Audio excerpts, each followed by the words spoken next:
Welcome to Radio Intentional Decisions.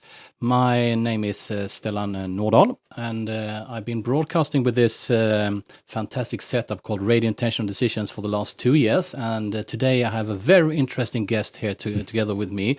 And before I say hello to him, I would like to address a big hello to all of you who are watching this YouTube stream and listening to the web radio at bestforthe.world.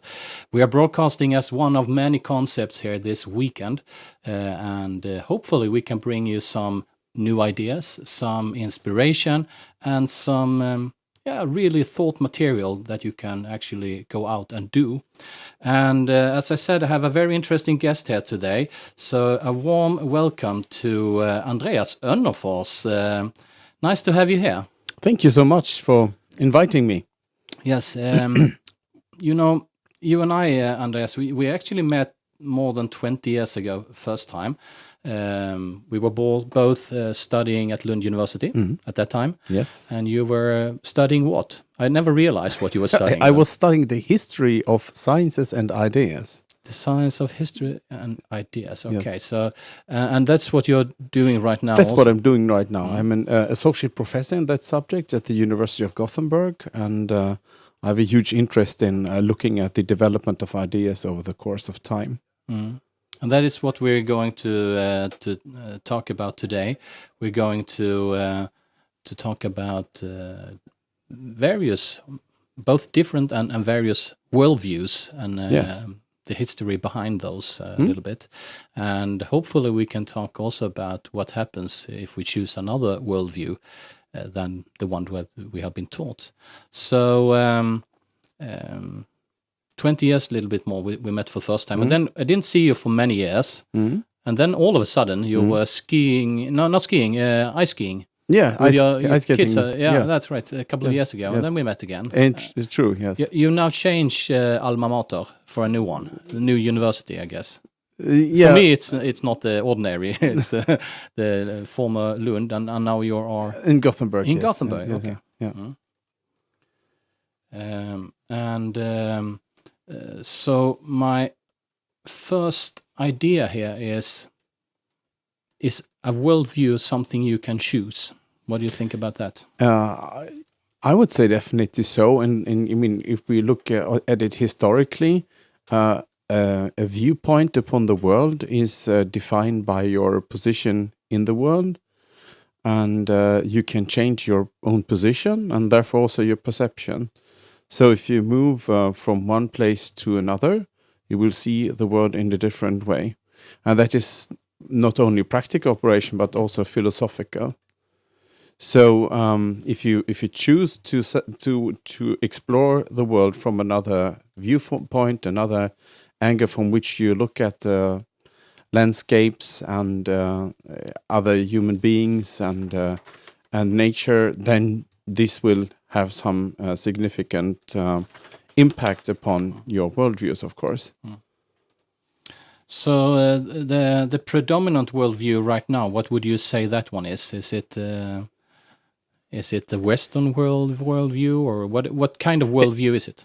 I mean, what we can see who are studying worldviews over time is that there are certain trends always, and that basically there are two major trends that are always present across the globe, and that is one that is going towards more universalization or human cooperation, and the other one that is a trend towards more polarization and fragmentization.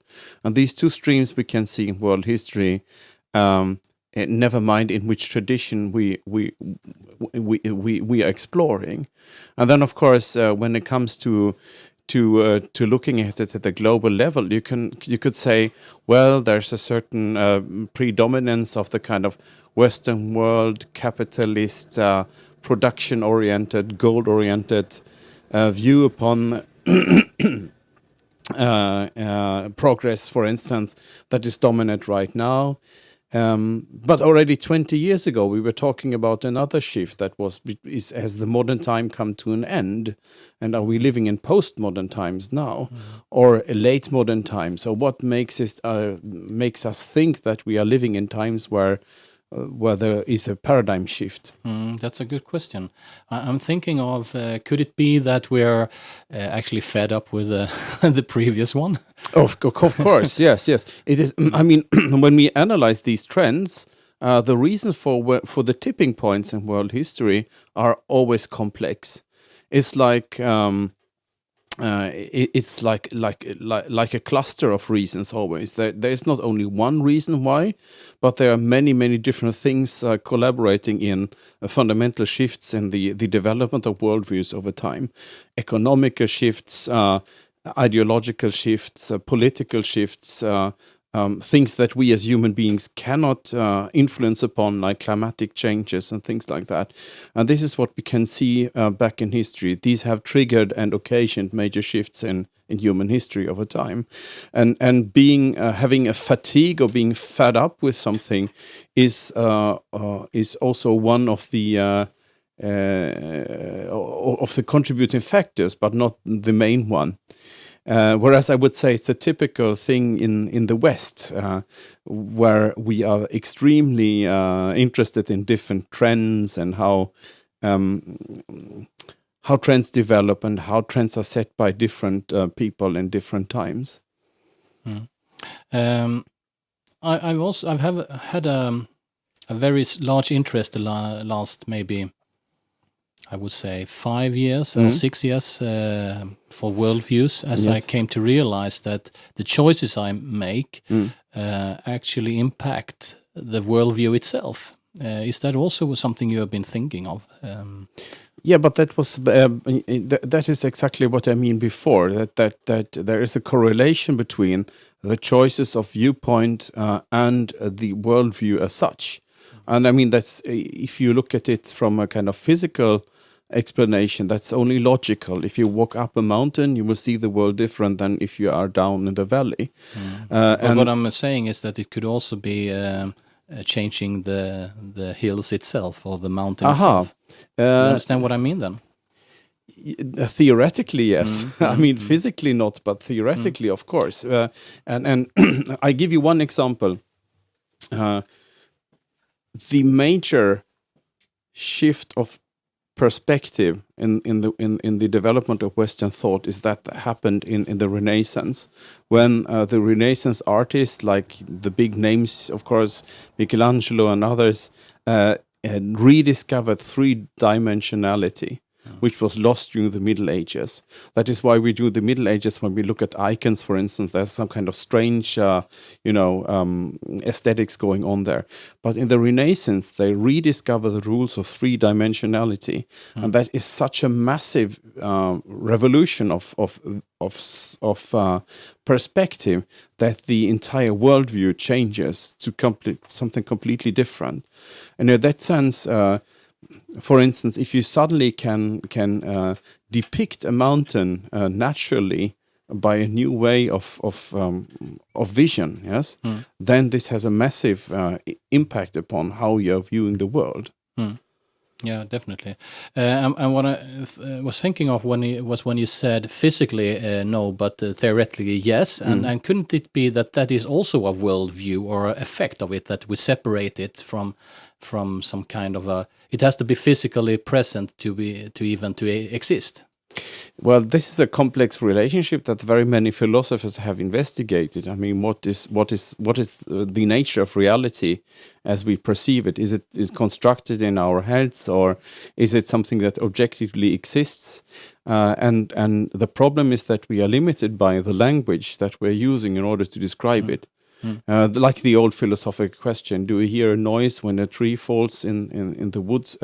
If you're not present, maybe not. Maybe it's just compressed air that human beings and animals can put together as a sound. Yeah, that is one way to look at it. But as I realize now, a lot of theoretical physicists are really digging deep to find new ways of having a cosmology that is actually.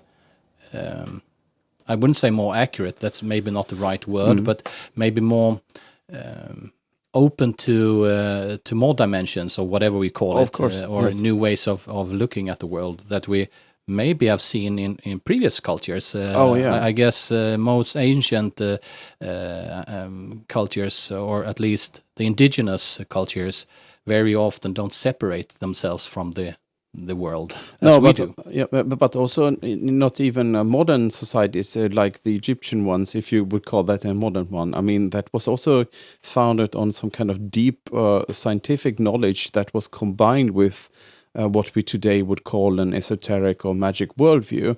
And then I'm also thinking of the oldest Greek philosophy, that is the pre-Socratic philosophy. You have philosophers like Epicurus, who was making up a system of the atoms without being able to see them even. He was able to imagine what an atom is.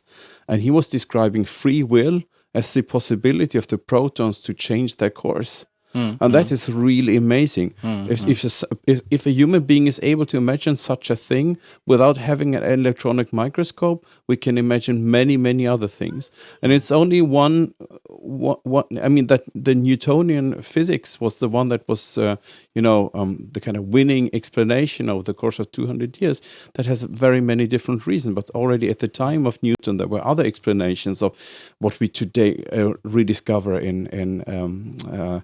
in particle physics and so on. And this is where it gets really interesting, because I believe that the worldview that we're taught in school or by society, at least in the Western world, makes us victims of circumstances. We can't really change anything. We can just relate to what is. So when we perceive something, it's just in our head, and it's nothing that is actually relevant for other people. Exactly, but that comes down to the nature of modernity itself. If you create the scientific rules for how the world has to be perceived, and you build an entire economic model on that, for instance, and societal models, that is what will define people's perception of the reality, and that is what you ultimately have to teach them in the schools as well. Otherwise, our world wouldn't work, of course. And if you would teach another worldview that is based upon other ways of embracing a reality, then you also will have to find other models for the organization of politics and economy. Yeah, definitely. And a couple of weeks ago, I said that it was interesting because people could imagine the world breaking down, but not the economical system breaking down. And right now, it's maybe what's happening. What do you say? Yes. But there's also an overlap between this apocalyptic imagination. People frequently mix these two. I mean, what is the economy and what is the reality? And we see that right now in our current crisis. I think we have this interesting pitch where people are saying, what is worse, to shut down the economy or to lock up everybody in their homes? And I would say that is a false dichotomy, because it's an holistic thing. It's not either or. What we hear today is the outcome of an old paradigm telling us that we are pitching work against health or economy against health. That is not true. Yeah, it's one and the same system. But if you're trained in the old system, you will polarize around this question and say, oh, we have to do more to contain the disease. And the other side will always say, oh, we have to do more to rescue our economy. But those two are in reality inseparably united. And I also believe that when we're looking at the world right now, we see that, again, that we have been taught is that we can't change anything. So the only response we can have is to, we get afraid. So there's a lot of fear spreading, and that makes us actually not able to do anything, not even to control ourselves, or more or less. And we can definitely not create something out of in that state, in a fair state, rather than in a creative state. Never. And that is again, I would say that the sentiment of fear is combined with the sentiment of fragmentation, because when people fear, they will seclude themselves, and fear is a very existential, individual feeling whereas hope is giving hope for many people. And to me, it's that is one of the big lessons. Also, if you look at historically at the philosophers who are not talking about fear, we can go back again to pre-Socratic philosophy and Epicurus. What he says is, you don't have to fear, because where I am, the gods are not, and where the gods are, I am not. So you don't have to fear any kind of divine punishment, because why should you do that? Why do you fear? And that person is also the same person who can imagine how an atom works.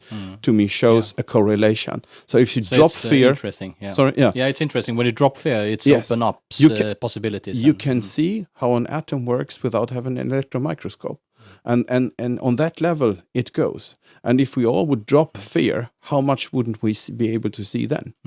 That's interesting, and it all comes down to some fundamental assumptions, like, do you have to see to believe, or do you have to believe to be able to see? What do you think about that statement, or those two? There are two different statements, right? Yes. Well, then I would ask you the question: what do you mean by seeing something with your eyes or inside? That's interesting, because seeing is within the worldview that you've been taught. Yes, exactly. And then my question of definition: what would be belief? Is belief, a religious belief, or is belief? I would say belief is anything you hold as a truth. Any assumption, if you're nice to ourselves, instead of saying false beliefs. But yes. I mean, at some level, all beliefs are false. I guess, I don't know, or all are true, and again, going back to another of my favorite philosophers from the pre-Socratic period, his name is Protagoras. He says that all beliefs, in a sense, are true, and therefore, for instance, he argues for democracy, because he says if anyone can arrive at different perceptions of the world, we cannot dictate what is true, but we need to ask people what they think is most reasonable to believe what is true. And this, on the other hand, is of course then abused by those who want to grab power, because they can influence people in how truth is perceived. But the baseline of Protagoras' argument is that every single person can create a truth value for him or herself. And that's an interesting thing. But back to the correlation between belief and seeing, I think, and then if we again look at the earliest philosophy, of course, if you for instance get rid of fear as one part of your belief systems, then you will be able to see something different. Yeah, and I believe that at some level, when you are facing fear, or when you have fear around you, it narrows down your both your perspectives, but also your perception. And that is what you're saying, more or less, that as we go into a fear mode, we shut down systems or conceptual abilities, or whatever we call them. Yes. Yeah, I give you another example from my historical studies, which is I've been looking at secret societies in the 18th century. And the 18th century is a super interesting age. It's the one of the huge golden ages of the humanities, before physical power was replaced by machines. It was really, I mean, some amazing piece of art were produced. Mozart and Newton, Linné in Sweden. It's just amazing. But the people who were driving that development, both men and women, were also into exploring new belief systems.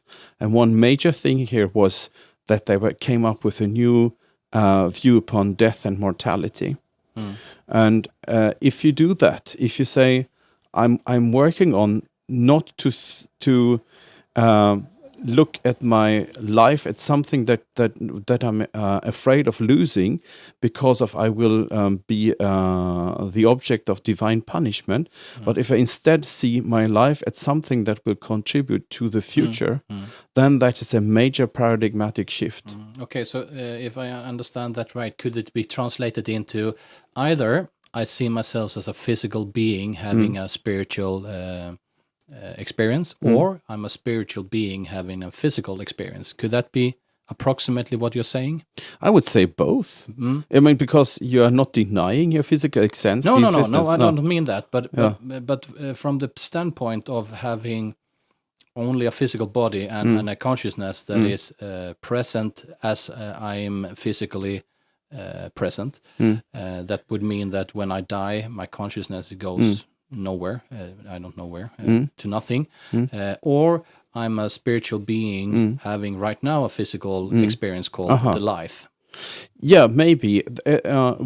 But in any case, the moral conclusion you would draw from that is, therefore, my actions will last longer than my lifetime. That's right. And that is the interesting ethical baseline that comes from that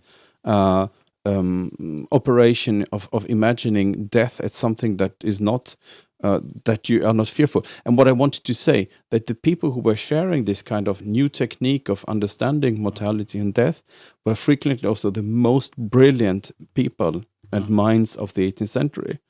So, and that is for me a super interesting correlation where I think one could dig deeper into. Yeah, definitely. And I'm, when you say that, I'm also thinking of right now. I believe we have a worldview which is 3 to 4 months at best, and what you're talking about is worldviews with maybe 3 to 4 generations. Oh yeah, sure. And that Absolutely. would probably solve, if we choose to have such a worldview, I would say it will immediately solve some of the bigger problems we have, or bigger crises we have right now in the world. For instance, the environmental crisis, or the loss of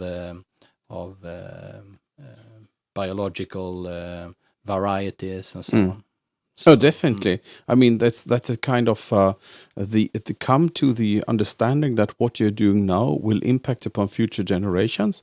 That was even the motto of the Swedish Academy when it was established in 1738. And we had a Swedish king, Gustav III, and he was obsessed with how the afterworld would remember him. He was not concerned about his life and how we'd be punished, but he was obsessed with how will the afterworld remember what I have been doing. And that is really amazing. These are the kind of examples that I'm talking about that make me so fascinated with the 18th century. So if we now look at what we have right now, a couple of days or at least a couple of weeks ago, I would say the existing paradigm. Right now, I come to call it the old paradigm. So moving from that, we can call that paradigm something. I have an idea, and that is based upon the story we were told. Law of the jungle, eaten or beaten, and the second is the first loser. So for every winner, there has to be a loser. So they are interconnected. And what I'm thinking of then is, what I was taught in school was that I was supposed to be best in the class and even best in the world. That was the utmost, the best thing that I could ever accomplish. So what can we do then to what you're talking about here is actually finding a worldview or a system that is more or less not connecting winners to losers. That means that everyone can win, whatever winning is, or be successful, whatever success is, and maybe also something that is not only connected to the humanity itself, but also to nature itself. Is that what we're actually talking about right now? As we can actually choose in this moment that we are, it will have a big impact on the worldview, the choices we do, of course, right now and forward. Yes, absolutely. I mean, there are different takes on that. You could, for instance, say that there are also already different readings of eat or you will be eaten already during the 19th century, because you had other biologists who were talking, like Kropotkin, who were talking about horses and herds, and if they act in a certain way, this will they help also on a solidaritarian level out within the flock, for instance. So you mean our Darwinistic view upon that the individual is the individual winner is also very flawed from the beginning. So, but I definitely would say yes. But on the other hand, I believe it is it has to come from an individual capacity to be able to produce. The capacity of being able to choose the right for yourself. Yeah, I believe so. Yeah, I have a small thought here that Yes. I was presented to 1.5 year ago from a guy called Per Johansson. He is Okay. actually in the same field of interest that you are. Sure. He told me at that point that using individual, the term itself, separates us from the world. It says individual, take apart or take aside. And the interesting thing here is that he proposed to me at that point, what if every time you're thinking of saying individual, what if you say personal? Yeah. So instead of individual choice, it's personal choice. Instead of individual development, it's personal development.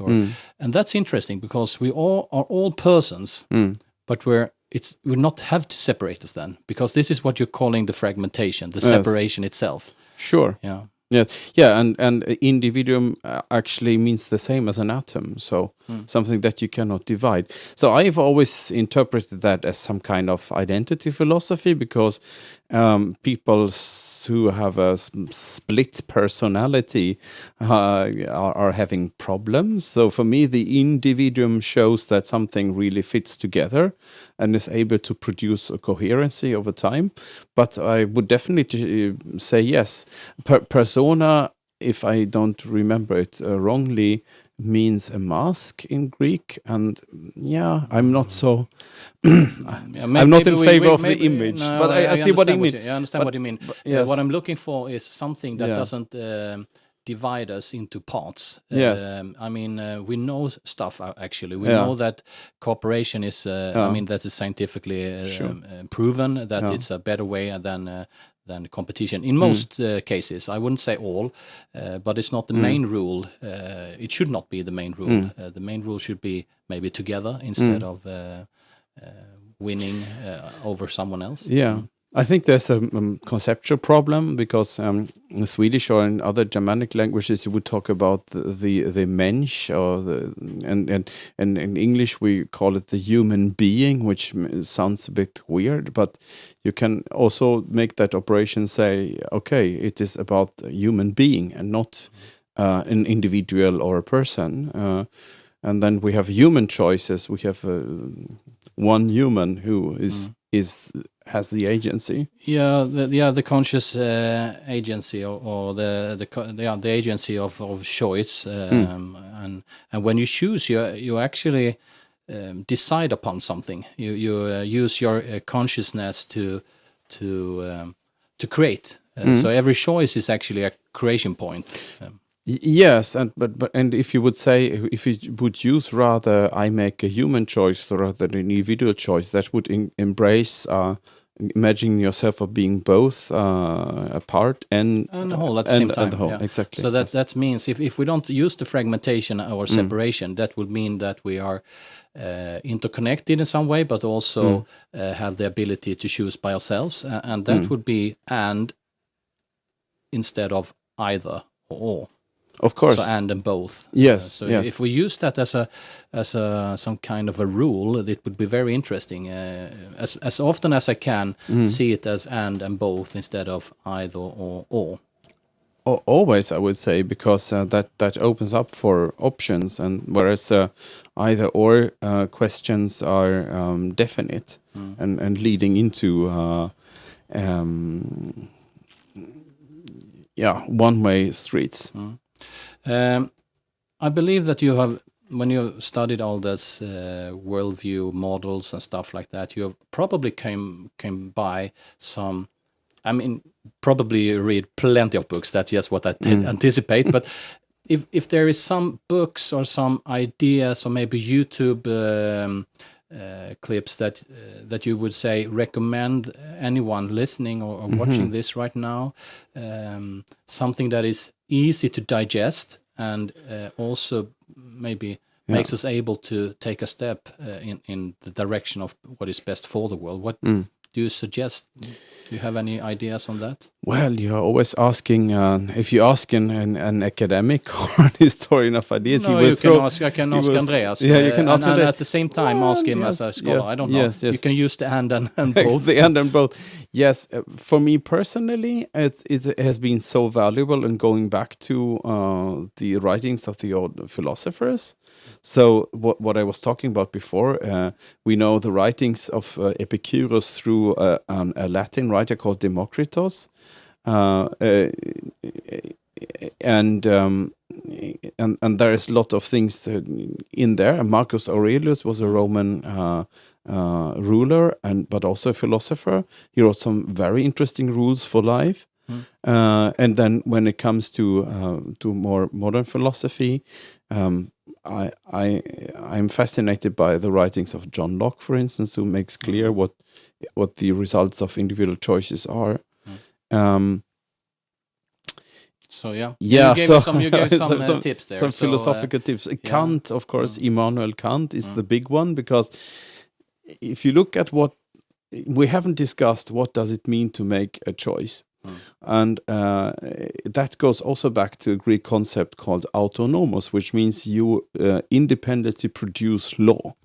Nomos means law, and auto means by yourself. So, and that capacity is pretty tough. How can you develop such a capacity to produce a law that guides yourself, but also is best for the world? And then you have to combine the word autonomous with the writings of Immanuel Kant, who's talking about the categorical imperative, which is a very simple rule. One could also say that's the old, the golden rule that we were taught in school. Do always against somebody else what you would expect, how you would expect to be treated. But if you project that rule on a general level, it means you have to ask yourself, are my actions ones that I would like that others also would do? That is the bottom line of that autonomy. And maybe you can also put in some extra empathy and thinking of, can I treat someone the way they want to be treated? That means that I have to have another capability, the capability of imagination. Oh yeah, sure. And fantasy, which is probably one of the main things we should value right now. The capacity of having dreams and fantasies and ideas, because that's what we're going to need in the next coming maybe years and decades. And more imagination, yes, of course, to be able to understand the situation of other human beings in their particular situation. We're going to round this dialogue off, and Andreas, you will be also hosting some of the concepts during this weekend, so we're looking forward to see you again in your own concepts. You have a concept called... Well, I will later today talk about world citizenship, because that is also an idea that goes back to the classical time. Or cosmopolitanism. What does that mean? What could that mean for us in the 21st century? Is that a project that is worth exploring further? And then tomorrow I'm going to present a super interesting book that is about world democracy. Is that possible? Can we as individuals, persons, human beings actually engage in politically in how to shape the globe as a whole? And there's a strong movement towards that right now. We Are the Peoples, that is an initiative that is active right now. And I'm going to talk about a book tomorrow that highlights these issues. So we want to invite you to all of this interesting shows and concepts. And if you want to know more about them, please visit the bestforthe.world. And there is the whole schedule, or at least those that are already up there. It's also a possibility for people to to join with new concepts and co-create. So listening to this or watching it, visit bestfather.world and also help us on Patreon to get this done.